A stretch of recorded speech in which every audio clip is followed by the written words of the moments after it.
Salam jemaat Tuhan, salam jumpa lagi dalam acara Light of Revival, renungan firman Tuhan yang akan menuntun kita sepanjang hari ini. Mari kita sama-sama membaca firman Tuhan di dalam Yohanes pasal 13 ayat 34 dan 35. Aku memberikan perintah baru kepada kamu, yaitu supaya kamu saling mengasihi. Sama seperti aku telah mengasihi kamu, demikian pula kamu harus saling mengasihi. Dengan demikian, semua orang akan tahu bahwa kamu adalah murid-muridku, yaitu jikalau kamu saling mengasihi.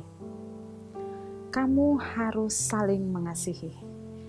Jemaat yang terkasih, kalau kita membaca tentang perintah untuk saling mengasihi ini, maka di dalam Alkitab banyak sekali perintah untuk kita orang Kristen bisa saling mengasihi. Tetapi hari ini kita boleh membaca firman Tuhan di mana Yesus memberikan perintah bagi murid-muridnya untuk saling mengasihi. Memberikan perintah bagi mereka agar mereka bisa mengasihi satu dengan yang lain. Dan perintah Yesus ini, Yesus katakan kepada mereka, Ia telah terlebih dahulu mengasihi mereka, maka mereka pun harus mengasihi satu dengan yang lain. Ketika para murid-murid saling mengasihi satu dengan yang lain, Yesus katakan bahwa orang-orang akan tahu bahwa mereka adalah murid-murid Kristus jikalau mereka saling mengasihi. Jemaat yang terkasih, perintah Yesus untuk saling mengasihi ini adalah satu kewajiban. Nah, kalau kewajiban, maka ini harus dilakukan. Kewajiban di sini bukan berarti satu paksaan. Kewajiban di sini adalah dilakukan dengan rasa rela hati dan juga benar-benar dari perasaan hati yang paling dalam karena mengasihi satu akan yang lain. Jemaat yang terkasih, Pendeta Yakub Trihandoko mengatakan bahwa ketika kita mengasihi itu bukan karena paksaan, tetapi juga kerelaan hati seperti orang tua yang mengasihi anak-anaknya. Orang tua yang mengasihi anak-anaknya, ketika anak-anaknya bersekolah, kewajiban orang tua untuk memenuhi kebutuhan anak-anaknya bersekolah, itu bukan berarti ia melakukannya dengan terpaksa, tetapi ia melakukannya karena ia mengasihi anak-anaknya. Demikian juga kita sebagai orang Kristen, ketika kita mengasihi satu dengan yang lain, itu bukan karena paksaan.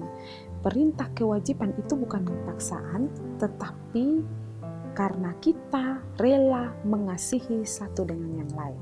Jemaat yang terkasih, kita orang Kristen harus memiliki kasih yang sejati agar kita bisa mengasihi dengan tulus hati.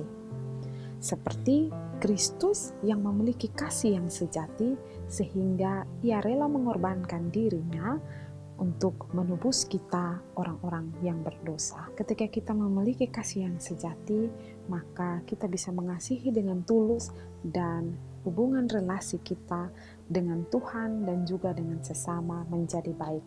Bukan hanya itu saja, tetapi kita bisa menjadi contoh bagi orang lain ketika kita sesama orang percaya bisa saling mengasihi.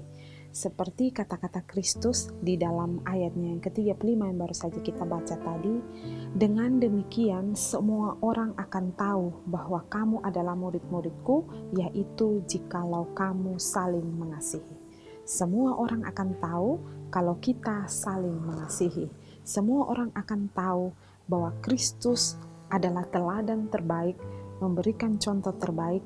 Ia telah mengasihi kita, maka kita pun mengasihi saudara-saudara seiman kita. Jemaat yang terkasih, mari kita saling mengasihi satu dengan yang lain, karena ini adalah kewajiban kita sebagai orang Kristen. Mengasihi bukan karena paksaan, tapi dengan rela hati kita menyadari bahwa Kristus telah lebih dahulu mengasihi kita. Karena itu, mari kita juga mengasihi satu dengan yang lain. Kiranya renungan hari ini boleh memberkati kita. Mari kita berdoa. Tuhan, terima kasih untuk renungan pagi ini. Tuhan tolong kami agar kami bisa saling mengasihi satu dengan yang lain seperti Engkau telah mengasihi kami. Terima kasih Tuhan. Amin. Jemaat yang terkasih, mari tetaplah jadikan firman Tuhan sebagai terang dan pelita bagi jalan hidup kita.